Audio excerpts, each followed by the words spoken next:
Today our guest on NOBTS Conversations is Pastor Fred Luter, the pastor of Franklin Avenue Baptist Church, and recently ended his time as the Southern Baptist Convention president. We're so proud of you, proud to have you there. Thank you so much for all that you've done, and glad to have you today. Thank you. It's an honor being here on Conversations, man. It's we've been trying to make it work for a while, but my schedule's been so crazy. So You've been a little busy. A little busy. Have you recovered yet from your? Almost. I'm about 75% recovered. I need about 25% more before I fully can say I've gotten it out of my system. But it's been a good ride. I'm guessing you can't tell in your preaching. I'm guessing your preaching is still you're still. Yeah, God has given me a gift with the preaching part, and so I'm still. Sharing the Word of God as I did even before I took on the presidency. And I think even more so now that weight is off me and don't have to always be careful of what I say now, because during the presidency, you got to really be careful of what you say because the microphone is always there, the media is always there trying to trip you up and things like that. But it was a wonderful ride. Well, speaking of that, what are a couple of things that you learned, maybe about the convention, kind of maybe where we are and how we're doing as a convention. In your time, what were some of the things that you learned? One of the primary things I learned was that the fact that, there's a great need in this convention for revival, for restoration, to get back to those things that made our convention great at one time. That was the Great Commission, Great Commandment. For whatever the reason, we've gotten kind of away from making that a primary role for us as a convention. We've gotten into a lot of side issues that, one, has caused a lot of division among some of us, and two, has really impacted a lot of our churches, so much so that we have a lot of churches who are really, really hurting. The baptism numbers are down, membership numbers are down, the youth numbers are down. And Blake, I really believe it's a spiritual attack of the enemy, it's a spiritual warfare, but also I believe it's something that the enemy has used to purposely come against the church, particularly Southern Baptist Convention, because we stopped doing those things that made us great for years and years and years. And that's, evangelism, discipleship, and we've gotten away from that. So the last 2 years as president, my main focus was revival, restoration, renewal, because I traveled across the country. I just noticed there's a lot of hurting churches. Now, we have a lot of successful churches, but not enough. We have a lot of hurting churches all across this country. Yeah. Now, you mentioned successful churches and hurting churches. Yes. I wonder, I don't think many people know the story of Franklin Avenue. Yeah. And when you went there, it was not a successful church. It was not. In fact, it was dying. Yeah. It was on his sick bed. Well, tell us what the church was like when you went there, and how that transition happened, and how you as the leader, as the pastor, how God used you in that transition. I grew up National Baptist. My mom and dad were divorced when I was 6 years old, and I'm the middle of 5 kids. And one of Mama's rules was on Sunday morning, everybody go to church. And so I said, I don't care what you did on Friday night, on Saturday night. She gave us this over-the-roof treatment. As long as you were sleeping in my bed, drinking my water, eating my food, you go to church on Sunday morning. So I grew up in the National Baptist Church. Didn't know anything about the Southern Baptist Convention at all. I just found out about the Southern Baptist Convention when I started pastoring Franklin Avenue Baptist Church. I was preaching at a National Baptist Church here in the city. Matter of fact, an alumni from this school, Dr. Calvin Woods, who got his MDiv and his doctorate here at Orleans Seminary.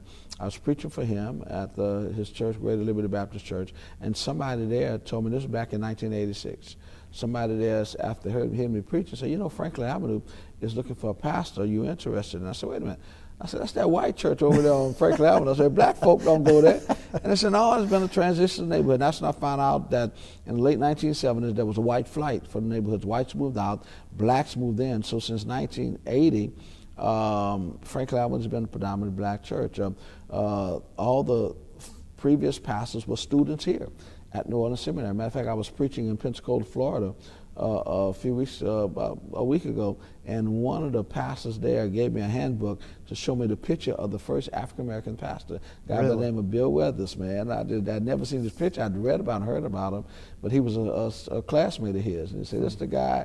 I said, yeah, man, I've never seen. So that's how I found out about the Franklin Avenue and all the guys that were there before. I was a fourth pastor there. All the previous guys, after they finished their degrees here at New Orleans Seminary, they went on to bigger and better things. Well, I'm from New Orleans. I didn't have nowhere else to go. And so I was really excited that a church wanted me to be their pastor. And so I talked to my wife about it. We prayed about it, and I just had a piece about entering my resume. I gave it my resume, and at that time I wasn't even had never been to seminary, never been to school. I was just a street preacher. I started when God saved me, He gave me just a passion for reaching the neighborhood I grew up in, the Lower Ninth Ward in the New Orleans area. A real easy neighborhood. Yeah, to reach, real right? easy neighborhood. Yeah. It was tough to this day, and gave my resume. Long story short, I met with the Franklin Avenue was a mission church of Gentilly Baptist Church, which is on the other end of Franklin Avenue. Dr. Ken Taylor pastors there now, but back in the day, Dr. Daniel O'Regan was a pastor there. And I met with Dr. O'Regan and the pulpit committee after them reading my resume, and they said, well, let's give this guy a try. I mean, because the DOM was at the point, he was so frustrated with how things were going there. He said, son, you're either going to resurrect this church or we're going to bury it. There was just Wow. there's so many things have been going wrong there. And Blake, I just had the conviction that if God saved my life, if God raised me up, then God can raise the life up of this church. So we started out with about 50 members in attendance, about 65 members on roll.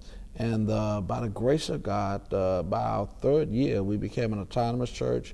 And by our sixth year, we had purchased the property from the New Orleans Seminary, and the church just started growing to the fact that we started leading the association in baptism and Sunday school growth. And then from the association, we started leading the state in baptism and Sunday school growth.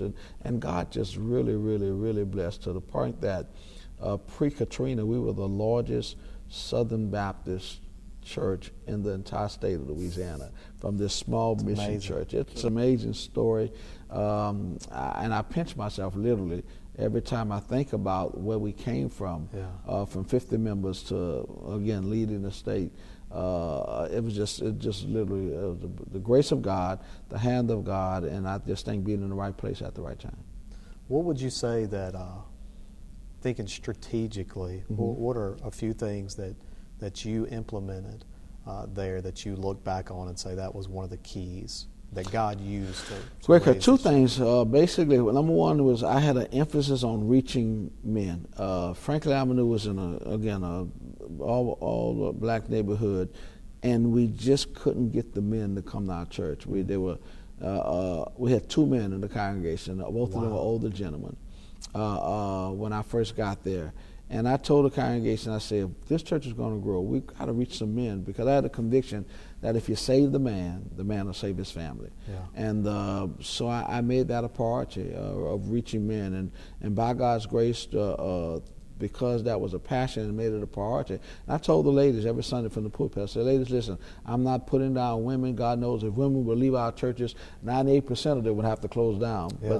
But growing up in a home myself without a dad and a family, I know how difficult it is to be in a family without a dad there, and all the challenges that goes into that. As a matter of fact, I often tell my congregation, since I've been pastor there, I said, matter of fact, when I came here, I didn't put everything on my resume because y'all really wouldn't have elected me because of my past and things like that. But I saw the difference of having a godly man in a family, because if save the man will save his family. So I made that a priority, and through the years, we really, really have grown as a church. We've been to the point that any given Sunday to this day, any given Sunday you come to Franklin Avenue Baptist Church, we have anywhere from 47 to 48% of our congregation are men. Wow. Sometime in our 7:30 service, I look in the congregation, I say, boy, there's a lot of brothers in there. I say, guys, stand up. And all the guys stand up, and there's men all over the place. And of course, all the single women looking to see if they got a ring on the finger, because they're looking for a good man and things like that. But that was one of the things. The second thing that made us have no doubt that really affected our growth was something I picked up in a seminar I went to Dallas called frangelism. F-R-A-N, frangelism. That frangelism is an acronym for friends, relatives, associates, and neighbors. And the concept is that everybody in the church, everybody who's a member of Franklin Avenue Baptist Church or whatever the church, all of us have unsaved or unchurched friends, relatives, associates, and neighbors. And my challenge to our congregation was that if this church has been a blessing in your life, if God has changed your life, changed your marriage, changed your ministry, then you are obligated to share what God has done for you with those friends, relatives, associates, and neighbors. Share your personal testimony, and then invite them to the church that made it happen. And Blake, that thing just took off, man. It got to the point where we were growing so fast that we didn't have space to put the people. So we had to do all kind of things to make room, and had multi-services and up to 3 services, and all kind of things. But those are the things that really, I believe, helped us out. Our emphasis on discipling and developing men, and the evangelism piece just really took off in our church. Yeah, it's powerful. The stats bear it out. If we can win the father, if we can win the man, then we'll get the family. Amen. All right, so the church has exploded in growth. Yes. Now leading largest Baptist church in the state of Louisiana. In the hood, too. That's another thing. Yeah. We're in the hood. That's another thing about telling people. Because people from across the country, when they come and say, man, I didn't know y'all was in this, we're in the hood. So you got to really want to get to us to be there. But that's true. People park 4 or 5 blocks away, man. That's a good way to say it. You got to want to You got to want to get there, But I tell people it's good in the hood, man. It's good in the hood. So you're there, and then Katrina hits. Yes. Just what was that like, man, as a pastor? That woman messed me up, man. She messed me up, like, because we were booming, man. We were growing. I mean, we had just bought 90 acres of property right across from Six Flags in New Orleans. Really? East. Yes. And when it hit the local paper, Dr. Kelly called me, and he said, "Brother Fred, if you want to know what 90 acres of property look like, come on to the campus, because they have about 92 acres here at New Orleans Seminary." I said, well, okay, I didn't really realize. So kind of put it in perspective. And we bought 90 acres of property for just, we needed to move. We were landlocked. We couldn't buy any more land. 3 Sunday morning services, people standing around the wall because couldn't get in the sanctuary, and they didn't want to go in the overflow room. We had 3 overflow rooms to try to accommodate folk. It was just crazy, man. And so we really needed to find another place. So we bought 9 acres of property right across from Six Flags. And we had Lifeway Architects design the building for us, and we showed it on a DVD to the membership. They were really excited about that. And then 2 weeks after we presented that plan to the church, Katrina hits. And it just devastated us. Our church members scattered all across the country. Matter of fact, I tell people all the time, before Katrina, we were the church gathered. After Katrina, we were the church scattered. And because we have people all over the country, and that's we started a church in Houston because over 1,000 of our members were in Houston, Texas. We started a church in Baton Rouge because over 600 of our members were in Baton Rouge, and the number of members in Atlanta and other places, and just all over. But that hurricane just really destroyed us, and it really affected me personally because of what I had to go through, just seeing that destruction. But by God's grace, we made a commitment that we're going to reach our people. So my wife and I were living in Birmingham, Alabama, with our daughter. The crazy thing about it, the year before Katrina, we had another hurricane that came through the city where we had to evacuate. And normally when you evacuate, you're gone for 2 days. And so, we had a son, Chip, in school in Dallas at DBU. And so, let's go spend 2 days with Chip. And so we went to spend 2 days with Chip there in Dallas, came back, hurricane had passed, everything went well. And so next year when Katrina came, we said, well, we spent 2 days with Chip last year. Let's go spend 2 days with our daughter who was in school at Sanford in Birmingham. And of course, you know that those 2 days wound up being 7 months because the levees broke, and that's what caused all the problems. So we were living in Birmingham, and because of my heart, this is the only church I've ever pastored. Like, I've never pastored any other church. So I had a conviction that I had to reach out to the people who were members of our church. So when we found out where most of the members were located at, and that was in Houston and Birmingham, as a pocket of folk, my wife and I would drive on a Saturday from Birmingham, and every first and third Sunday we'd have services in New Orleans at First Baptist Church with Pastor David Crosby, one of the few churches that didn't flood, and drive from there after that 7:30 service and drive up to Baton Rouge at Florida Boulevard Baptist Church. Well, right now it's Florida Boulevard. Before it was the Struma Baptist Church. And we'd have services at 7:30 in the morning before First Baptist Church, and then in Baton Rouge after Struma Church at 1 o'clock. And we did that first and third Sundays, and then we'd drive back to Birmingham, and then on second and fourth Sundays we'd drive from Birmingham to Houston, Texas. Good. Yes, 11 hours one way, man, to have services with our folk in Houston, Texas. And people ask me, why'd you do that? I love my folk, man. I love the people. The only church I've ever pastored had not pastored anywhere else. And so I really did not think it was a problem until about 7 months down the line. My body started talking and said, boy, you going to wear yourself out. And I never forget, we did it for 1 month, the month of January, when we first started. Birmingham to New Orleans twice, Birmingham to Houston twice. And my wife and I were loading up our Jeep that Monday morning, about to take the 11-hour ride back to Birmingham. And I looked at her and I said, baby, you think we can do this for a while? She looked at me seriously and she said, I think you can do this for a while. I don't know about us. But she did. She hung in there with me the whole time. And so, but I'd do it all over again, man. I really would. And as a result of that, we started a church in Houston, started a church in Baton Rouge. And we also, our services now in New Orleans, we have a live stream on the internet. And we got that when we went to First Baptist.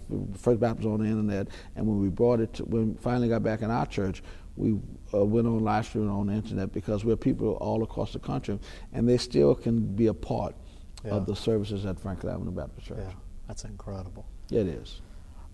There's been a lot of talk and needed talk about Southern Baptist Convention reaching across ethnic lines and becoming more multicultural, multi-ethnic.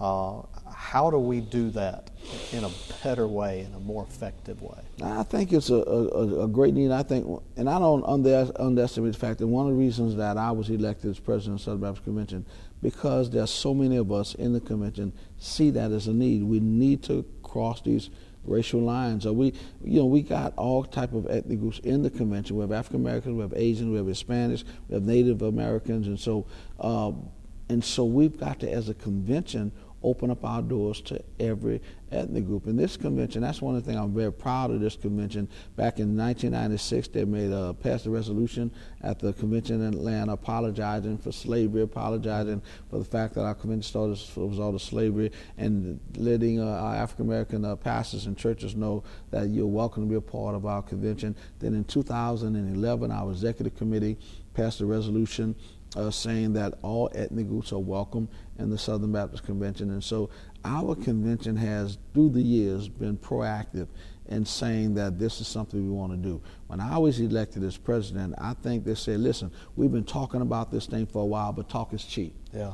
Let's put our money where our mouth is. And for me to be elected unopposed in a convention where there are only 8-9% African American. If every African American in the convention would have voted for me, I still would have lost. If an Anglo guy would have ran against me, but by God's grace, man, I'm amazed that nobody else decided to run against me. And I just think guys across the country say, it's time to make this happen. And so, but we need to continue it. I tell people all the time, if racial reconciliation stops after I've become president of the convention, we failed as a convention. This needs to be ongoing. And the only that's going to be ongoing is what we're doing now. We got to have a conversation about it. We got to meet with African American leaders and pastors, Asian pastors, Hispanic pastors, neighbor, and see what we can do as a convention to involve all ethnic groups in our convention, so that we would truly be a convention known for reaching out to all ethnic groups and let them know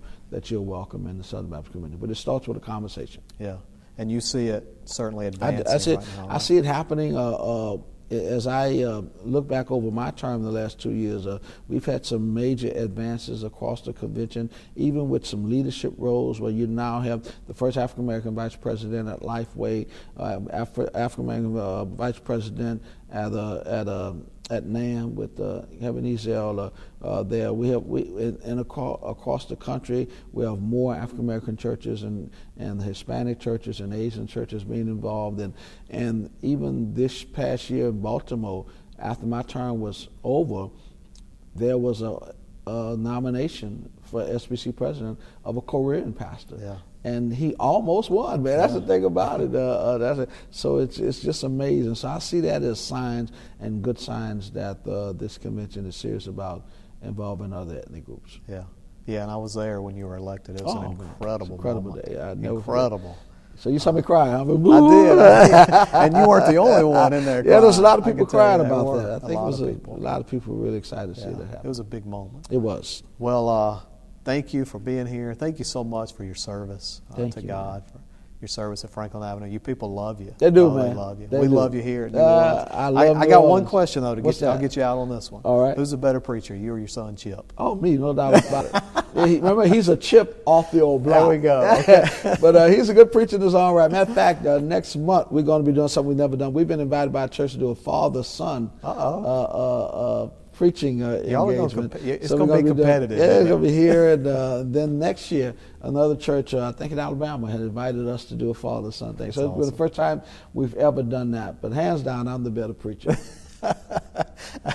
Well, thank you so much. Thanks, man. It's been a joy, man. Thank you so much for your work and what you're doing at New Orleans. Yeah, thank you. All right, brother. That was good. That was good. Thank you.